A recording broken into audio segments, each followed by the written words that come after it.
Hi hello viewers, welcome back to our channel. So நம்ம இன்றைக்கி பார்க்க போகிறது தெலுங்கு படம் தாங்க. ஸோ அதோட ரிவ்யூ பார்த்துடலாம். படத்தோட பேர் வந்து பார்த்திங்கன்னா மிராய்னு சொல்லி வச்சுருக்காங்க. ஸோ இந்த படத்தில் வந்து பார்த்திங்கன்னா நம்ம தேஜா ஒரு ஹீரோவாக நடிச்சிருக்காங்க. ரொம்ப ரொம்ப சூப்பராக அவரோட பர்ஃபார்மன்ஸ் கொடுத்துருக்காங்க. வரக்கூடிய படங்கள் எல்லாமே ரொம்ப ரொம்ப அழகாகவே வந்திருக்கு.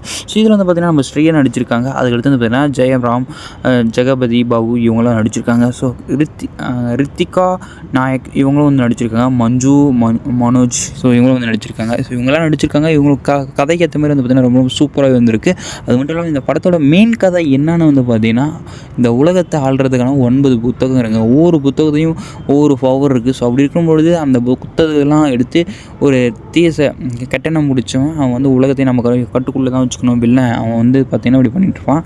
ஸோ அவங்ககிட்டேருந்து மீட்கிறதுக்காக தான் இந்த மிராய்னு சொல்லிட்டு பேரை வச்சு அந்த 9வது புத்தகத்தை எடுக்கிறது ரொம்ப கஷ்டமான விஷயமா இருக்கும். அதுக்கு நம்ம ஹீரோ தான் ஃபுல்லாகவே வந்து கடுமையாக ஒரு போர்க்களத்து மாதிரி பண்ணி அந்த புத்தகத்தை காப்பார். ஸோ உலகத்தையும் அவர் தான் காப்பார். அவரை பின்தொடர்ந்த எல்லா மக்களும் வந்து பார்த்திங்கன்னா தெய்வமாக வணங்க ஆரம்பித்தாங்க. அந்த புத்தகத்தெல்லாம் பாதுகாத்துட்டு வந்துட்டு இருப்பாங்க இல்லையா, அங்கே இருக்கக்கூடிய மக்கள் எல்லாருமே அவங்களாம் வந்து நம்ம ஹீரோவை தெய்வமாக பார்க்க ஆரம்பித்தாங்க. ஸோ அப்படி தாங்க இந்த படத்தை வந்து நல்லா கொண்டு வந்திருக்காங்க. ஓரளவுக்கு நல்லாவே வந்திருக்கு. ராமன் தான் ஃபைனல் சீன் எல்லாம் வந்து முடிக்கிறாரு. ஸோ அவரோட காட்சியை வந்து இதில் காட்டுறாங்க. ரொம்ப ரொம்ப அழகாகவே வந்திருக்கு.